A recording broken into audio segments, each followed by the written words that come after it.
Bien, voici ma deuxième partie de mon exposé sur les vêtements dans la Torah, symboles et significations. Évocation des vêtements dans le livre des prophètes, suite, dans le livre d'Isaïe, au chapitre 20, verset 2. À cette époque, le Seigneur, s'adressant à Isaïe, Yeshayahu, fils d'Amoz, lui parla ainsi. Va, dénoue le cilice qui couvre tes reins et ôte les souliers de tes pieds. Se conformant à cet ordre, le prophète alla dévêtu et déchaussé.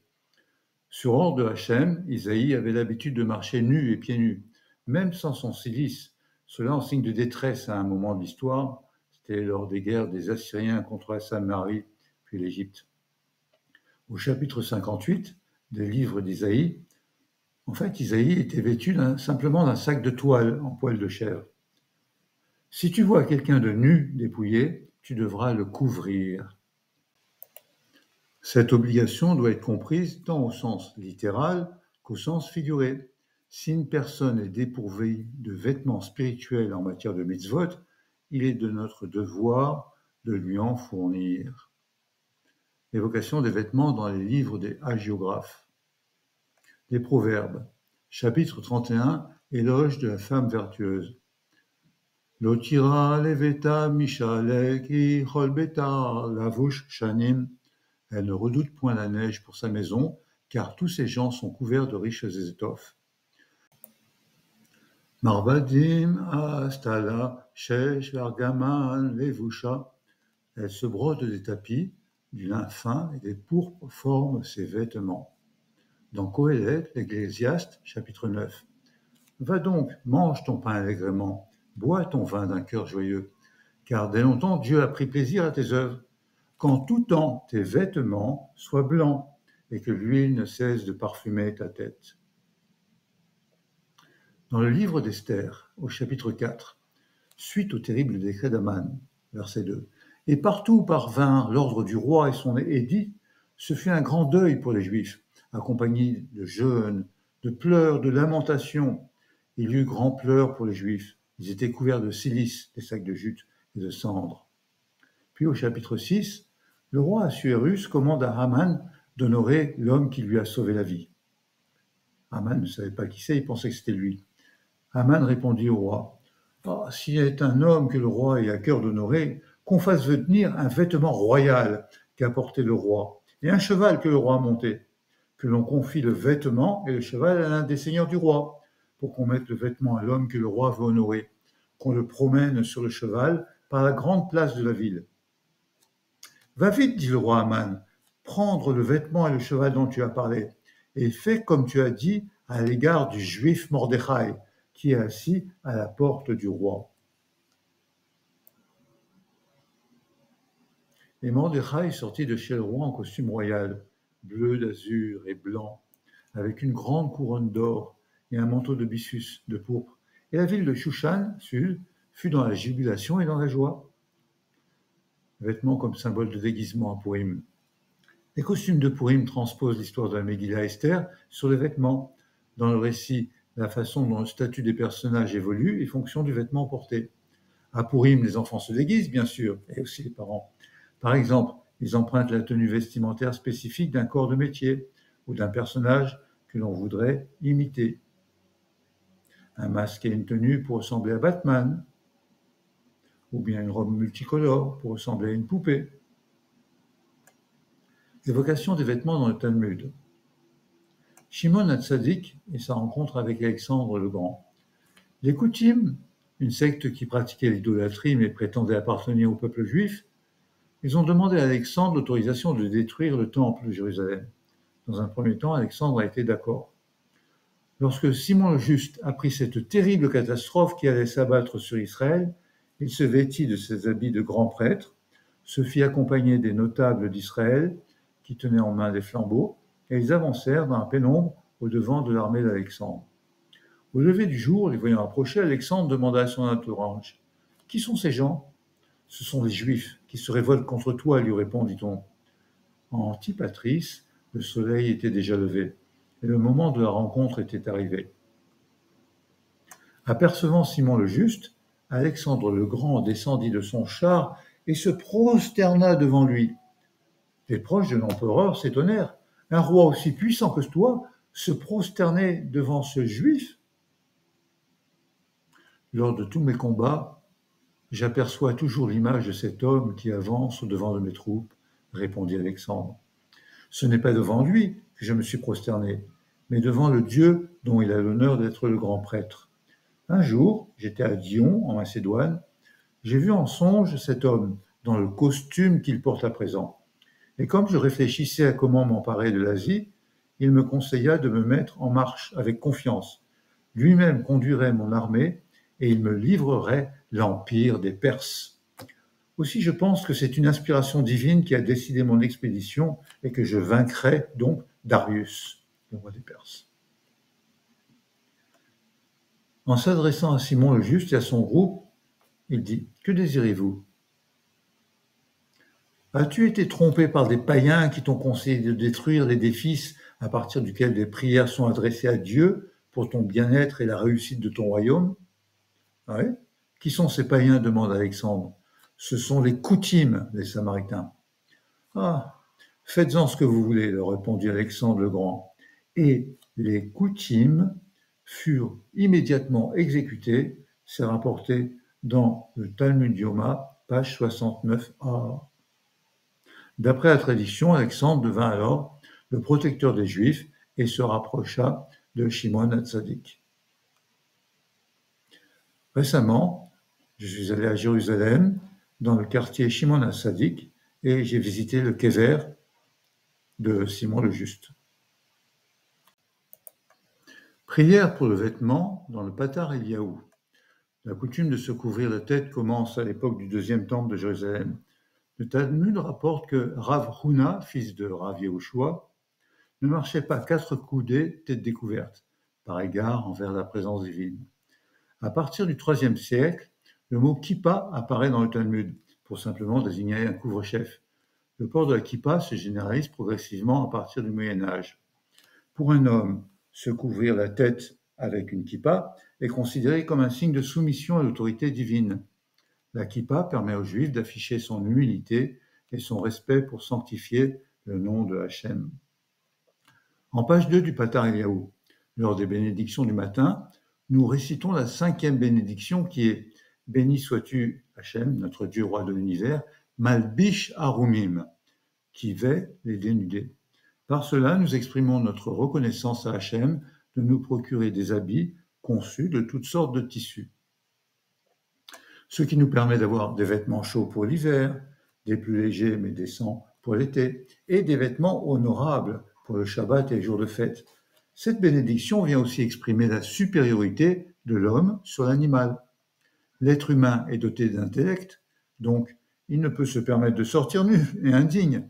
C'est pour cela que toute personne réfléchira à comment s'habiller convenablement chaque matin. Rabbi Nachman de Breslev a dit « Les obstacles à la avoda, c'est-à-dire le service pour Hachem, sont causés par des vêtements impurs qui découlent des péchés. Le problème de ces vêtements impurs, c'est qu'ils éloignent la personne du chemin de la vie réelle, cela étant dû à l'orgueil que peut ressentir l'homme. Les vêtements impurs cachent le véritable honneur que l'on doit reconnaître à Akadosh Baruch Hu. En page 73, les supplications, les tachanonim après la Hamida.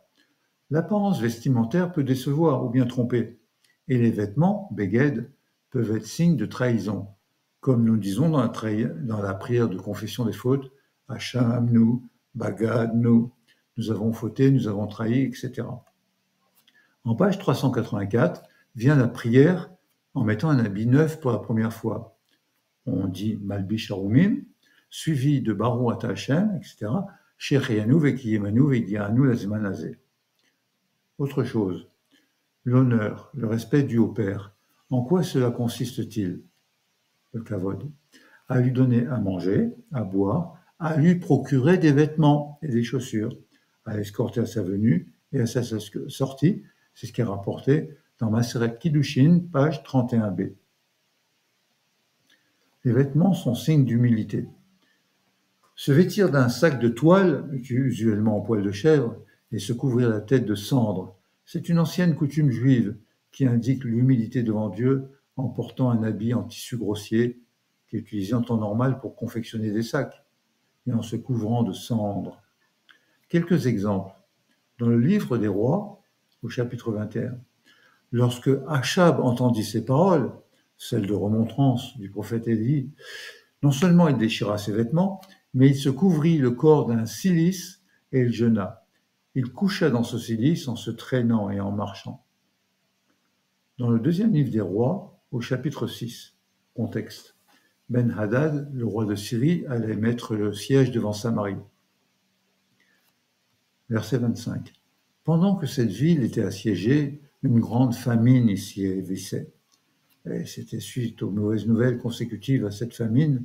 En entendant les paroles de cette femme, le roi déchira ses vêtements, il passa ainsi sur le rempart. Le peuple vit alors qu'un cilice couvrait son corps sous les vêtements. Dans le deuxième livre des rois, au chapitre 19. Lorsque le roi Ézéchias, Esquiaou, a entendu ces paroles, c'était les paroles de Rabshakeh, qui était le porte-parole du roi d'Assyrie. Il déchira ses vêtements et, couvert d'un cilice, il se rendit dans la maison de Dieu. Les vêtements sont aussi symboles de tsniout. Chez les religieux, la tsniout n'est pas seulement un code vestimentaire pour les femmes, c'est un ensemble de principes et de pratiques qui visent à cultiver la retenue, la dignité dans tous les aspects de la vie, en particulier dans la relation entre les hommes et les femmes. Non seulement c'est une marque de respect des hommes envers les femmes, mais aussi de dignité pour celles-ci. Le Shulchan Arour recommande de porter des tenues modestes, dans des tons sombres, pantalons et vestes, en signe d'humilité et de décence. Pour les hommes, pantalon noir, chemise blanche, veste noire, kippa noire, chaussures noires.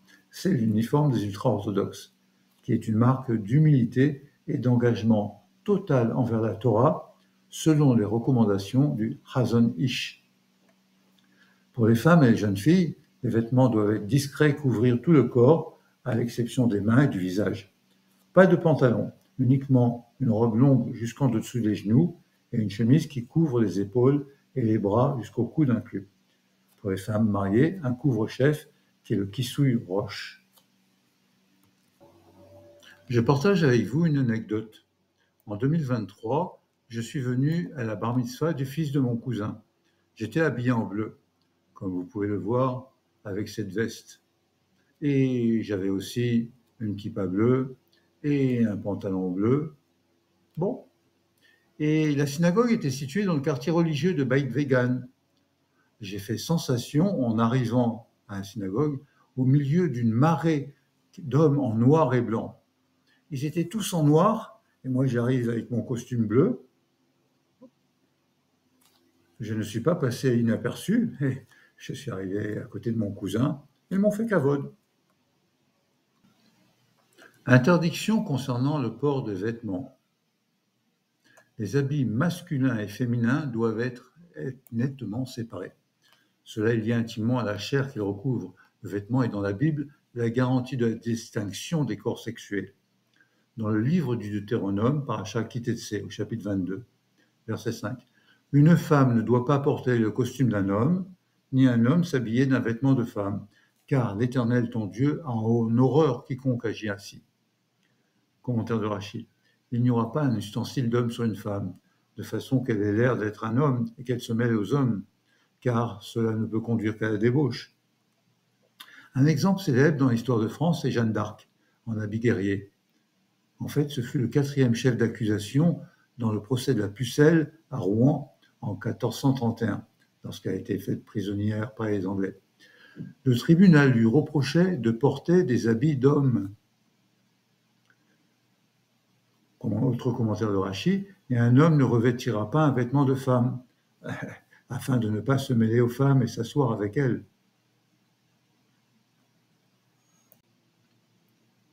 Les habits masculins et féminins doivent donc être nettement séparés. Ces interdictions liées au port du vêtement sont rappelées dans le Shulchan Arour. Commandement négatif numéro 39, interdiction à une femme de porter des vêtements d'homme. Commandement négatif numéro 40, interdiction à un homme de porter des vêtements de femme. Dans les deux cas, il s'agit d'éloigner le peuple saint de tout risque de débauche sexuelle. C'est une mesure prise par le législateur pour lutter contre l'idolâtrie. ce qui est l'avis de Rambam dans son Sefer HaMitzvot. Commandement négatif numéro 42. Interdiction de s'habiller de shatnez. C'est un tissu de lin et de laine mélangés. Rambam, dans son Sefer HaMitzvot, explique cette interdiction par le fait que les prêtres païens, à cette époque, portaient des vêtements de ce genre. Et de même, les prêtres égyptiens portaient des tissus de lin et de laine mélangés. Et pour les Juifs, il s'agissait de ne pas leur ressembler. Symbole des vêtements dans le judaïsme. Rabbi Chaim Vital explique dans son ouvrage Sha'arei Kedusha que le corps, c'est l'enveloppe de la Neshama, et le vêtement, c'est l'enveloppe du corps. Donc l'habit qui revêt le corps revêt aussi la Neshama. Le Harizal, dans Shahar HaKavanot, nous dévoile que Hachem protège chacun de nous en nous enveloppant d'une tunique de sainteté appelée Levush HaKedusha. De même que l'habit définit le Kohen Gadol, de même il définit le juif, il le distingue des nations. Le vêtement doit continuellement nous rappeler notre rang et notre rôle. Il renforce notre sentiment de noblesse. Le vêtement a une fonction essentielle pour chacun d'entre nous, une fonction de représentation. En matière de représentation, justement, pour honorer Shabbat et les fêtes, il est d'usage de porter des beaux habits. Bien que l'aspect extérieur ne reflète pas la véritable nature de l'individu, on y accorde tout de même de l'importance. On apprendrait un chirurgien qui serait vêtu comme un garagiste, ou bien un chef cuisinier vêtu comme un jardinier. Bien sûr, c'est significatif dans notre monde matériel, et alors à plus forte raison dans le monde spirituel. Car les vêtements ne sont pas seulement des éléments fonctionnels, mais aussi des outils de communication sociale d'une personne.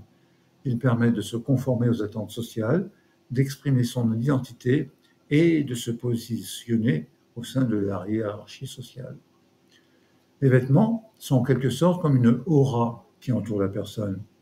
Lorsque l'on est habillé correctement, avec tsniout, alors on peut recevoir de la lumière divine lors de nos prières. Conclusion. Pourquoi Hachem continue-t-il à maintenir une grande partie des Juifs en diaspora? Une explication. Dieu souhaite que nous entrions dans l'ère messianique entièrement et élégamment habillés. Qu'est-ce que cela veut dire? Il nous faut une préparation dans un monde de sainteté avec l'arrivée du Mashiach. Pour cela, Dieu nous offre une multitude d'opportunités, entre guillemets, de nous habiller avec des mitzvot. Chaque mitzvah supplémentaire accomplie par un juif le rend plus réceptif à la lumière divine, qui brillera durant l'ère messianique. Ceci est vrai à notre époque, c'est l'époque pré-messianique, où chaque vêtement spirituel que nous offrons également aux autres contribue à notre propre préparation pour la rédemption finale. Voici à présent mes références. Je vous laisse le temps de les lire, de les parcourir.